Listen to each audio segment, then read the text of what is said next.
আসসালামু আলাইকুম।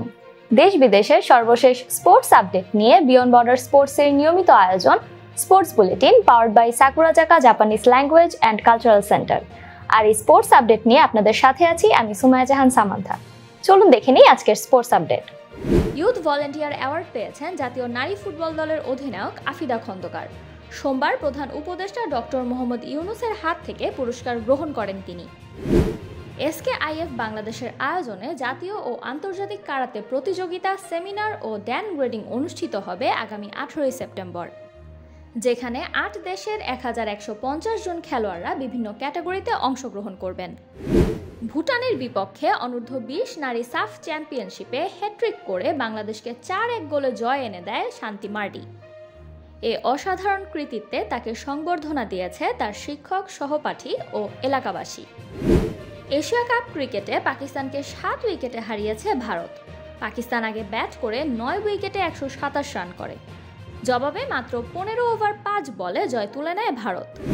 টোকিওতে বিশ্ব অ্যাথলেটিক্স চ্যাম্পিয়নশিপে পুরুষ 100 মিটার স্প্রিন্ট জিতেছেন জ্যামাইকার অবলিক সেভিল, যেখানে 9.77 সেকেন্ড সময় নিয়ে স্বর্ণ জিতেছে উসাইন বোল্টের জ্যামাইকার এই স্প্রিন্টার এবং 9.82 সেকেন্ড সময় নিয়ে রূপা জিতেছেন কিষানে টমসন।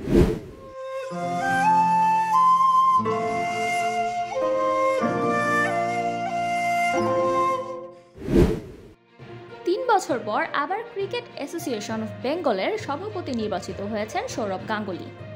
রবিবার মনোনয়নপত্র জমা দিয়ে বিনা প্রতিদ্বন্দ্বিতায় শীর্ষ পদে ফিরেছেন তিনি।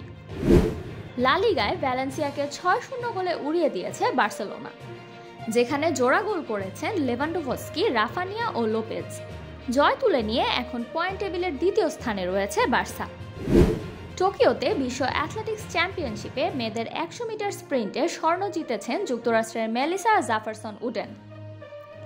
10.61 সেকেন্ড সময় নিয়ে নতুন চ্যাম্পিয়নশিপ রেকর্ড গড়েছেন 24 বছর বয়সী এই স্প্রিন্টার। ম্যান সিটির বিপক্ষে 3-0 গোলে হারের পরও নিজের কৌশল অটল রাখবে বলে জানিয়েছেন ম্যানইউ কোচ রুবেন আমোরিম।